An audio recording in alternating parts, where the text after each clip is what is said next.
Hey guys, welcome back to the channel. It's Trey, and I want to talk about the Batman controversy right now because it's here. The Batman came out with glowing reviews. People loving it. Some people think it's too dark. Some people think it's too long. Some people said that the movie falls apart towards the end. And it's supposed to be a better movie than The Dark Knight, which I think that's a whole goddamn lie and a half. But what's happening right now is that, as you guys know, Ryan from Arcade Outpost decided that he's going to talk about it. He praised the movie. He actually said the movie wasn't bad at all. But people have a problem that he mentioned about the black characters in the movie. Being characters who are originally white that they made black for the movie. And he mentioned how everybody in the movie besides Bruce Wayne and Alfred are good guys, So the only two white people, which is Alfred and Alfred and Bruce. Those are the only two good white men in the story, while the mayor, who is a black female for absolutely no reason, and feminist feminist boss lady, I'm a badass bitch, you know what I mean? And Commissioner Gordon, who is black for no damn reason, and Catwoman, who is black for no damn reason, which we know that those characters have been, all three of them are traditionally white characters in the comic books.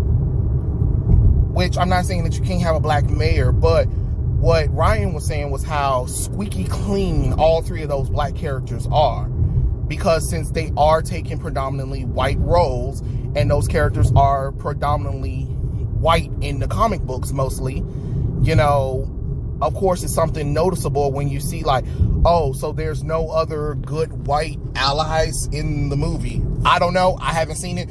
I'm just going based off of what Ryan is saying to about his review. And apparently his review got slacked from Twitter, who I guess they didn't fully watch his video. They took a 30-second clip and they decided that, oh, Ryan is racist, he's a KKK member, and he needs to get killed, and all the geeks and gamers need to get killed. So that led into Jeremy and Young Ripper, talking their piece and talking about like this is a non-controversial issue. It was a mild take. He didn't really say anything wrong. All he was doing was making an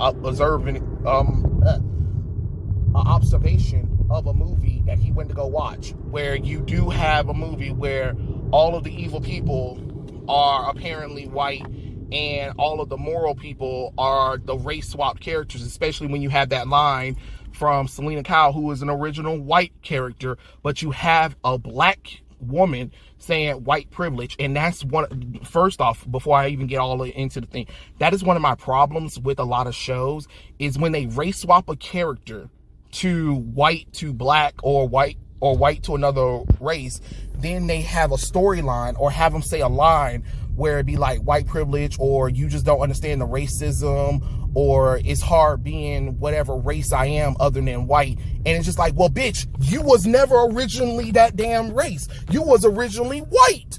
So why even put that line in the movie? Because people are going to be like, wait, hold on, Catwoman is originally white in the first place. So what is she talking about? You get what I'm saying? It's weird. It is weird.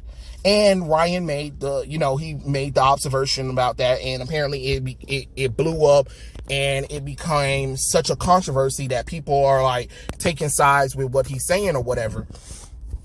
Now, as you guys know, for me, I already said I wasn't going to watch the movie, because if I watch the movie, I'm just going to go in there with venomous hate anyway, because I already don't like a lot of the changes that they made to the movie. So I feel like it'll be unfair for me to go into the movie, watch the movie, and then review it, because you guys already know where I stand at with the movie. Do I think the movie's going to be a good movie? Of course. But I don't, but another thing that I don't know if everyone's going to like it. And what I mean is that there are going to be conflicting reviews, because I've seen conflicting reviews, and I'm not talking about like the average, oh, they just hate the movie just because. No, I'm talking about like where there are some people who are probably so used to certain superhero movies, and then you get to this movie and it's completely different than what they are or whatever. So I don't know. You already know how I feel about the movie. You guys already know how I feel about the movie. But I wonder, if the movie did terrible, would we make excuses for it? That's another thing that I'm wondering, like, because everybody likes to try to throw Zack under the bus for Superman, for his take on everything, even though he didn't write anything really. He just produced the movie, but the director, Matt Reeves, wrote the movie.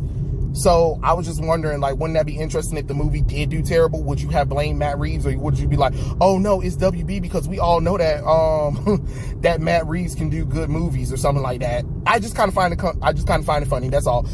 And then of course another controversy is AMC is also overcharging people for the Batman movie, which you already know. That's strange. Why would you purposely spike up the tickets for the Batman movie when you didn't do that for Spider-Man No Way Home? Or for any of your other movies that are coming out? Strange. Because you want this movie to do so well that you had to purposely spike up the tickets? Because then it gets me questioning, because it goes back to that whole Captain Marvel thing where everybody was trying to say how great Captain Marvel was, even though I was there on the day that the movie was released, and I went to the AMC theater and they said the movie was sold out. But then I actually walked into my damn theater, the big screen one, the one that had the thing, because it was another movie that came out that I wanted to see, because I was not going to watch Captain Marvel, and I was watching that movie to in spite of Captain Marvel. And then you walk into the Captain Marvel thing and maybe like 3 people sitting in there, but it's sold out. Isn't that strange? How can a movie be well done, so well, but yet it's empty? And people don't believe that you can't cook the books, even though Clownfish TV reported on a lady who discovered that Disney was cooking the books, and she got fired, and she had got threats by people from Disney.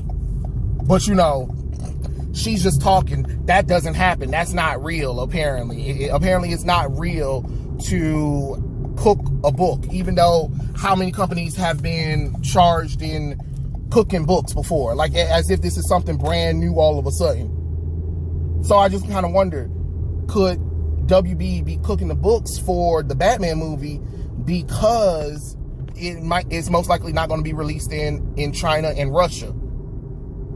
Just a thought. Again, not saying that the movie's not going to be good. I'm not saying that. But when you do things like that, that does question me, where it's like, is the movie really making as much as going to be said? Or is it because they're purposely raising the tickets up and purposely not, you know what I mean? You purposely putting it in theater, you purposely raising the price for the movie tickets, and it's not going to be released in certain countries anyway. And we know that you've been doing marketing for it. So could it also be that you also have brought the ticket to and cooked the books to make it look successful on paper when the movie couldn't be really successful? Interesting. It's just a theory. It is just a theory. Nobody's saying nothing, because I don't want nobody misconstrued anything I just said. It is just me brainstorming all the ideas and possibilities of everything that's going on. That's all I'm saying. That is all I'm saying. But the crazy thing is that the truth of the matter is that people are saying that Ryan Kendall was being racist because he pointed out that it's too many black people. First off, if you watch the video, he didn't say it was too many black people in the movie. He was just saying that only the morally good characters were black, except for Bruce and Alfred. Everybody else was corrupt or evil. So, and they're white people. So you do the math with that one.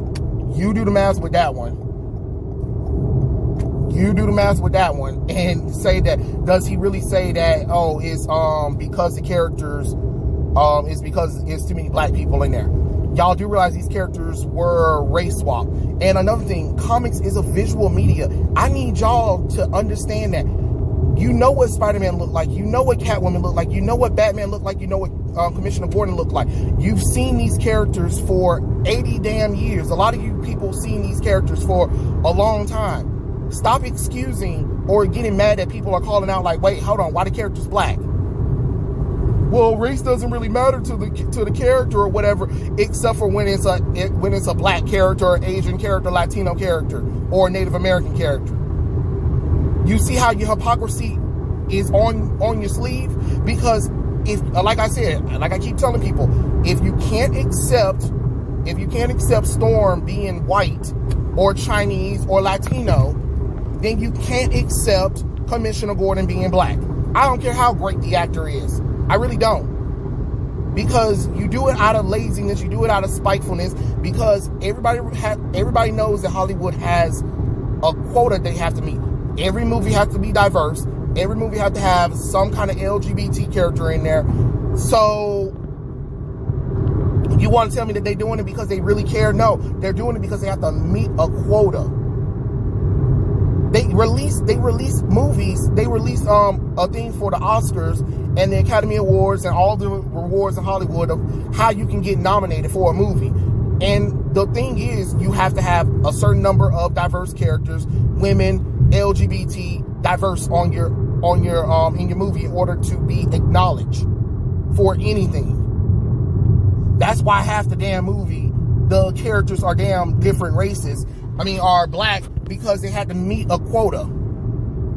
And why Catwoman was probably prominent in the movie is because they have to meet a quota for everything. And don't sit up here and say it's not, because there are records that shows that is one of the things that you have to do in order to get nominated. That is a fact.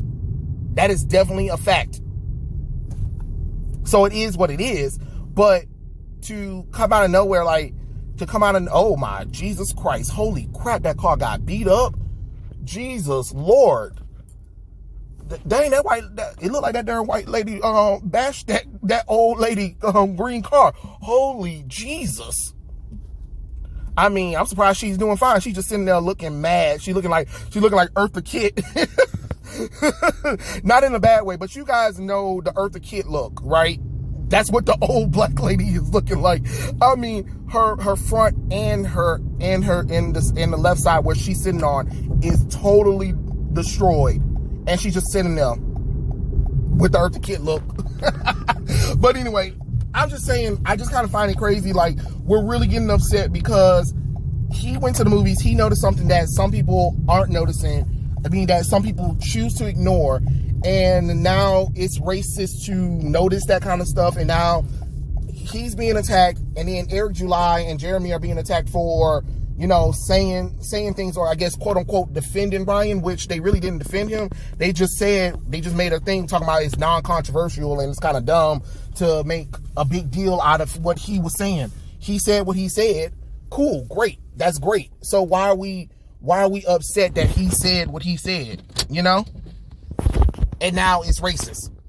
And now both Ryan, Jeremy, and Eric are both getting death threats and talking about that they're racist and coons and all that KKK kind of stuff over a Batman movie.